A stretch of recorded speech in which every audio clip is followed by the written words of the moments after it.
La vida personal y social de Nelsida Marmolejos está asignada por la formación recibida en el núcleo familiar y el conocimiento desde la niñez de la angustiante inseguridad de los trabajadores de los bateyes del ingenio montellano, donde vio la luz en el hogar de sus progenitores, Fillo Marmolejos y Teodora Capellán, en Boca Nueva, Puerto Plata. Tiene 11 hermanos. A los 2 años descubrió la escuela situada a escasa distancia de su casa. Curiosa entró y se sentó. A partir de ese día buscaba la forma de colarse en el aula reservada a los niños de 7 años en adelante. Aprendió a leer, pero no la podían inscribir en la escuela debido a que no tenía la edad exigida por la ley. Todo estuvo bien cuando estuve en Boca Nueva, hasta que un día fue el inspector a comer también a mi casa junto con las autoridades, con un comandante que había en la zona, y yo, para demostrar mi sapiencia, me paré a leer. Dije, yo sé leer de corrido. Me paré a leer en un libro, en un periódico que había en mi casa. Y dijeron, pero qué niña más inteligente. ¿Y cuándo aprendiste a leer? Yo, mi papá me enseñó. O sea, cosa que le salvó la campana a la pobre maestra, que casi se desmaya, porque iba a quedar evidenciada que yo estaba yendo a la escuela sin haberme correspondido. Todas estas cosas son cosas muy anecdóticas, pero que dicen mucho por qué en aquel momento, porque hoy tenemos una población de tantos analfabetos. O sea, un niño no tenía oportunidad de ir a una escuela pública si no tenía 7 años. O sea, ahora estamos propugnando porque los niños comiencen desde los 45 días de nacido hasta los 5 años ya a tener una instrucción fuera de su casa. Solo en la escuela de los blancos de la Teacher se estudiaba sin importar la edad de los 7 años. Su padre hizo el sacrificio de inscribirla en ese centro, consiguiendo que el ingenio le cubriera media beca, es decir, que pagara 1 peso al mes y se le descontara a él otro peso de su sueldo para la mensualidad, que era equivalente a 2 pesos. Entonces ese sacrificio me valió que, al estar inscrita en el primer pruebín que se dio en el primer trimestre, pasé de 4º a 5º. O sea, parece que estaba muy bien preparada. Ya cuando yo estaba con 7 años, con 8 años yo estaba pasando a 5º curso o terminando el 5º curso.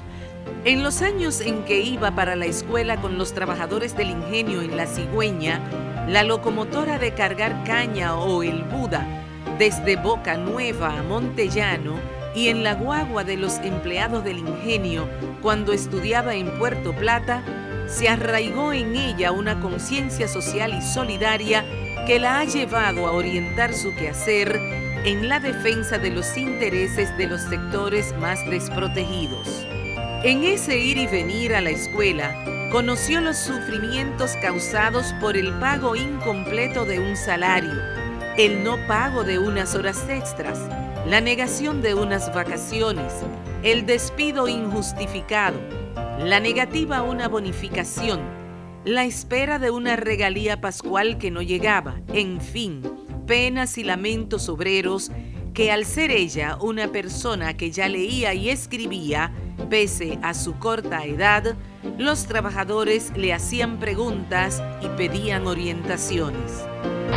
Y nosotros podemos decir, porque la conocemos desde muy jovencita, siendo señorita, vino a trabajar a la oficina de la casa a Puerto Plata, especialmente en la calle Duarte, esquina Inver, donde fue la secretaria de la casa en Puerto Plata. Y a mí me tocó compartir responsabilidades, voluntad, disposición y energía en favor de los trabajadores. Conozco a esta joven, a esta señora. Dirigentes sindicales como Luis Manuel Poliné Huicho, Arsenio de la Cruz, Pedro Piñeiro, Pedro Peralta, Henry Molina, Francisco Antonio Santos, Mon Spencer, Felipe Santiago Enríquez Chaco, Gabriel del Río, Eugenio Pérez Cepeda, Ramón Ramírez, Pablo Castillo, Narciso de la Rosa, influyeron en el desarrollo de su liderazgo, acrecentado posteriormente con la difícil situación política vivida en el país, que demandaba a las personas de conciencia cívica asumir responsabilidades en la lucha para enrumbar la nación por el sendero de la democracia.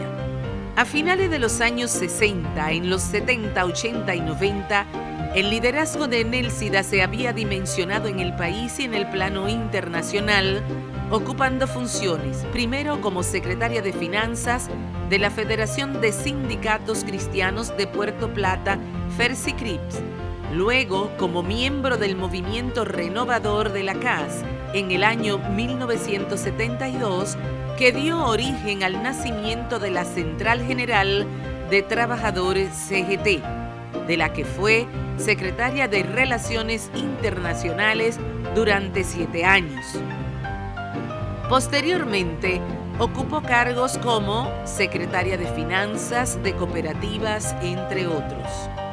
Desde muy joven, desde que estaba cursando estudios de bachillerato en Puerto Plata, hizo buenas relaciones con Francisco Antonio Santos, dirigente sindical de la Federación Puertoplateña FERSI, y ahí enamorada de lo que fueron los ideales de Mauricio Báez, de un movimiento sindical socialista, el cual tuvo como consecuencia la desaparición de él, y fruto de eso conoció también, vecino en Boca Nueva, a Luis Espinosa, que falleció ahorcado por la tiranía trujillista, por la lucha del movimiento sindical. A partir de ahí se enamoró del movimiento sindical y en la Federación de Puerto Plata tuvo un tiempo trabajando como secretaria. De ahí escaló y subió a Santo Domingo y llegó hasta la última etapa del movimiento sindical, que dirigió la Central General de Trabajadores CGT, como también la CTC en una división que hubo en años anteriores. Hoy ha cursado en diferentes etapas en la Cámara de Diputados y luego entonces pasó a 2 o 3 posiciones del gobierno central. En su activa manera de vivir, fundó la Central de Trabajadores Mayoritaria CTM, convirtiéndose en la primera mujer dominicana y a nivel internacional en dirigir una central sindical. Fue fundadora de la Central Unitaria de Trabajadores CTU, de la que también fue secretaria general y presidenta. En el plano internacional, ha representado a la República Dominicana y sus trabajadores en múltiples congresos, seminarios y eventos celebrados en diversos países del mundo. En la Organización Internacional del Trabajo, OIT, en el año 1990 fue elegida vicepresidenta para América Latina de la Federación Sindical Mundial, volviendo a ser pionera en ejercer esa posición a nivel mundial.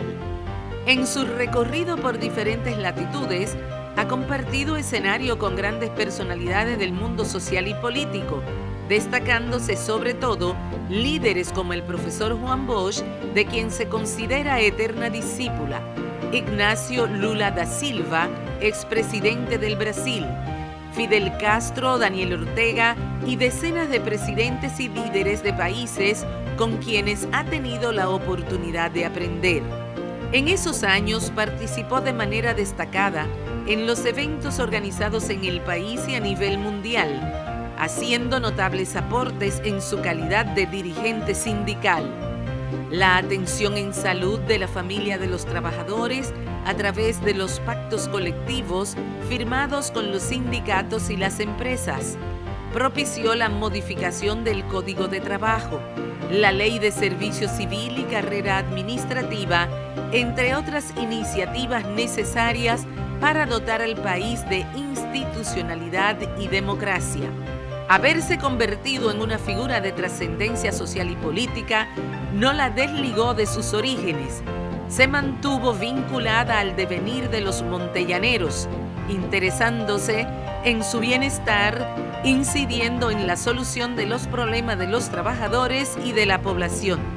Fue diputada al Congreso Nacional por los períodos 1986-1994, trascendiendo su gestión por la defensa permanente a los derechos de los trabajadores y enfocándose en asumir las demandas de la población, como relata.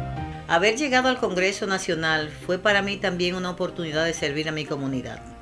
Esto me permitió, por ejemplo, que en los primeros intentos de privatización de los ingenios, en el caso del ingenio Montellano, se intentó privatizarlo en los años 87, fue el primer intento, y como yo era legisladora, el comité de lucha que siempre ha existido aquí para preservar ese patrimonio de esta comunidad, me buscó en el Congreso, formamos una comisión y logramos que por primera vez en la historia de Montellano, y quizá de muchas comunidades, se hiciera una sesión de una comisión especial del Congreso de los diputados en Montellano. Allí participamos con el presidente, la comisión que eligió el Congreso, a mi solicitud. Vinimos aquí a Montellano, y aquí en Montellano, conjuntamente con el entonces director del Consejo Estatal del Azúcar, que lo era el doctor Carlos Morales Troncoso, estuvimos aquí, y aquí se evidenció que en el ingenio montellano no había necesidad de privatización porque el ingenio era autosuficiente y producía con rentabilidad. Otro aspecto que es importante, que me ha dado satisfacción, es el hecho que, por ejemplo, donde yo nací en Boca Nueva, el hecho de ser diputada me acercó a las autoridades y conseguimos que se pusiera alumbrado eléctrico tanto de Montellano, de Boca Nueva, como de Bergantín. Y ha sido fruto del trabajo tesonero de la comunidad de Montellano, de muchos jóvenes que nunca han dejado atrás su identidad con el batey central, como decíamos, con Montellano, y de montellaneros que como en mi caso, y hay otros casos más, siempre hemos estado atentos al llamado que nos hacen. Marmolejos ha vivido plenamente. Casada con Joaquín Luciano, ha formado una armoniosa familia compuesta de 2 hijos y una hija, profesionales, casados. Tiene 5 nietas y nietos que la hacen feliz. Esta dominicana lleva consigo una vida intensa, una historia sin tiempo, un corazón latente que se acongoja ante la desgracia y una fuerza interior que la moviliza a plantar el bien donde es necesario. Nélcida Marmolejo es actualmente la titular de la Dirección de Información y Defensa de los Afiliados a la Seguridad Social, DIDA. Desde esa posición incide aportando soluciones y sugerencias para que los afiliados al sistema reciban los beneficios y las prestaciones concedidas por la Ley 8701 con sentido de justicia, equidad, oportunidad y calidad.